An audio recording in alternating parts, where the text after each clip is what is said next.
खुलुमबाय लोगोफोर, डियार ब्रह्म चेनेलनि खौरां नायगिरि गासैबो रायजो राजा नोंथांमोननिसिम गोजोन फुंबिलि आरो गोदान बोसोरनि बयनिसिमबो गाहाम हामलायथि बावहरग्रोनाय जाबाय। आं दिनै नोंथांमोननि सिगाङाव आरोबाव माखासे खौरां फरायथिनो लादों। आसा खालामो नोंथांमोनहा खौरांखौ खोनासंनानै मोजां मोनगोन। दिनैनि गाहाय रादाबफोराव दङ हाइलाकान्दियाव हिट एन्ड रानआ आसामनि पुलिस अफिसारनि जिउ खहा। बांलादेशआव गुबुन सासे हिन्दु सुबुंखौ गुलि गावनानै बुथारनाय, अन्सारनि लोगो हमजादों। केरालायाव उदखारि सानस्रिखौ अनलाइन फोसावनायनि दायाव आसामनि सासे सुबुंखौ हमनाय। आसामनि मार्घेरिटायाव जौ लोंनानै गारि सालायनायाव 12 बोसोर बैसोनि गथ'साया जिउ खोमायो। मार्घेरिटा साहा बागानाव मोसौ सिखावखौ रंगे आखाइजों हमदों, 2 सुबुंखौ हमदों। जादु टना खालामनायनि सन्देहआव बिसि फिसायखौ गोथाङै सावना होयो। आसाम गभर्नमेन्टआ गुसु बोथोरनि थाखाय 31 दिसेम्बरनिफ्राय 6 जानुवारिसिम फरायसालि बन्द फोसावदों। दानिया फैदो आबुं रादाबाव। गिबि खौराङावनो दङ हाइलाकान्दियाव हिट एन्ड रानआ आसामनि पुलिस अफिसारनि जिउ खहा।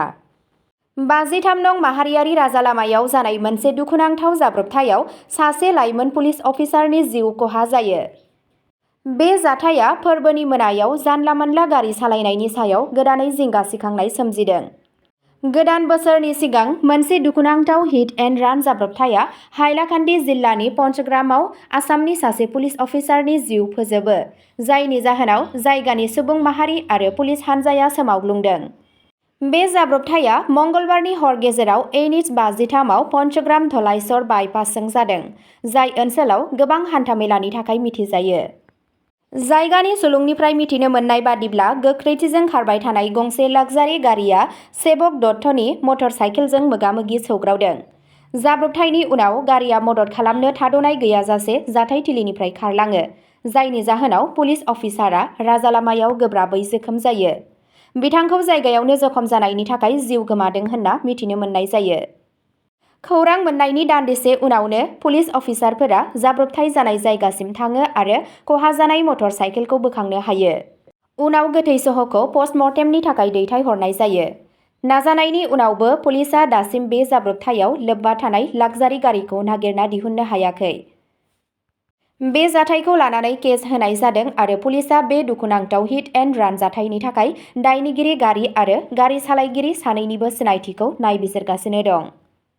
नैथि खौराङाव दङ बांलादेशआव गुबुन सासे हिन्दु सुबुंखौ गुलि गावनानै बुथारनाय, अन्सारनि लोगो हमजादों।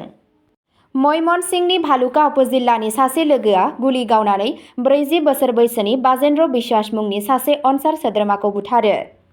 खौरां बिजोंनि गेजेरजों फोरमायनाय बायदिब्ला दायनिगिरि अन्सार सोद्रोमा नमान मियाखौ हमनाय जादों।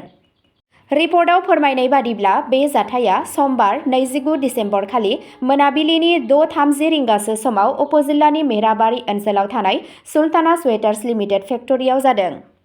थैनाय अन्सार सोद्रोमा बजेन्द्र बिश्वासआ सिलहट सदर महकुमानि सिङाव थानाय कादिरपुर गामिनि पबित्र बिश्वासनि फिसाज्लामोन। दायनिगिरि नमान मियाया सुनामगन्ज जिल्लानि तहेरपुर पुलिस थानानि सिङाव थानाय बुलुतुरि बाजार ओनसोलनि लुत्फर रेहमाननि फिसाज्ला। पुलिस आरो जायगानि सुलुंनिफ्राय मिथिनाय बायदिब्ला सुल्ताना स्वेटार लिमिटेड फेक्टरियाव गासै सा 20 अन्सार सोद्रोमाफोरजों डिउटियाव दंमोन। जाथाय जानाय समाव अन्सारनि सोद्रोमा नमान मिया आरो बजेन्द्र दास सानैजों जयै जिरायदोंमोन। बे समावनो नमान मियानि आखायाव थानाय गुलि गावनायनि जाहोनाव बजेन्द्र दासआ आगसिनि फेन्दायाव गोब्राबै जोखोम जायो होनना रिपर्टआव बुंनाय जादों। थामथि खौराङाव दङ केरालायाव उदखारि सानस्रिखौ अनलाइन फोसावनायनि दायाव आसामनि सासे सुबुंखौ हमनाय। केराला पुलिसआ फोरमायनाय बादिब्ला 25 बोसोर बैसोनि लाइमोना ससियेल मिडियायाव सोंखारिजाथाव कन्टेन्ट पस्ट खालामदों आरो भारतनि बाहेरायाव सोमोन्दो दंमोन। बेनि सायाव नायबिजिरनाया सोलिगासिनो दं। पुलिसआ बुङो दि दायनिगिरिया फन कल आरो ससियेल मिडिया प्लेटफर्मनि गेजेरजों बांलादेशजों लोगोसे गुबुन हादोरनि सोमोन्दोआव दंमोन। रशिदुल इस्लाम मुंनि दायनिगिरिखौ गेजेर केरेलानि कायपामंगलम पुलिस थानानि ओनसोलनिफ्राय हमनाय जादों। पुलिस बिबानगिरिफोरा फोरमायनाय बादिब्ला रशिदुलआ बे ओनसोलाव 2 बोसोरसो थाबोगासिनो दंमोन आरो हमजानाय समाव बियो मोनसे प्राइभेट फार्माव खामानि मावोमोन। नायबिजिरगिरिफोरा बुंदों दि बिथाङा धोरोमारि घृणाखौ बांहोनो थाखाय अनलाइन कन्टेन्ट रानदों आरो उदखारि सानस्रिजों सोमोन्दो दंमोन। पुलिसआ बेखौबो दाबि खालामदों दि बिथाङा पाकिस्ताननिफ्राय AK-47 राइफल बायनो नाजादोंमोन, नाथाय मावख'आरिफोरा बेफोर दाबिफोरखौ रोखा खालामनो थाखाय आरोबाव फोरमान खालामनायनि गोनांथि दं होनना फोरमायदों। ब्रैथि खौराङाव दङ आसामनि बारगेरिटायाव जौ लोंनानै गारि सालायग्रानि गारिया थाबायग्रा सुबुंफोरजों सौग्रावनानै 12 बोसोर बैसोनि गथ'साया जिउ खोमायो। गोदान बोसोर फालिनायनि माखासे घन्टा सिगां मंगलबार 30 दिसेम्बरनि गेजेराव आसामनि गेजेर मार्घेरिटा सोहोराव जौ लोंनानै खारबाय थानाय गंसे गोख्रैथिजों खारनाय गारिया जाब्रबथायाव सासे 12 बोसोर बैसोनि हिन्जावसाया जिउ गोमायो आरो बिनि बिमाया गोब्राबै जोखोम जायो। बे जाब्रबथाया हिलभिउआव हरनि 9:30 रिंगासो समाव जायो, जेब्ला गंसे गोख्रै खारनाय स्विफ्ट डिजायारआ रिता थान्टी आरो बिथांनि फिसाजो निकिता थान्टीखौ लामायाव थाबायबाय थानाय समावनो सौग्रावो।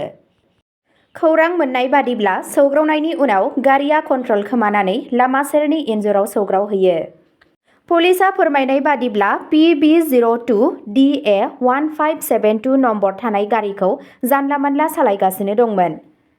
बे जाब्रबथायाव गारियाव थानाय गोबां दावबायारिफोराबो जोखोम जायो। जायगानि सुबुंफोरा जोखोम जानाय सुबुंफोरखौ मार्घेरिटा FRU सिभिल हस्पिटालाव लानानै थाङो। डक्टरफोरा फोरमायनाय बादिब्ला फाहामथाय होनाय समाव जोखोम जानायनि जाहोनाव निकिता थान्टीआ जिउ गोमायो, फारसेथिं बिमाया गोब्राब हालोदाव दं।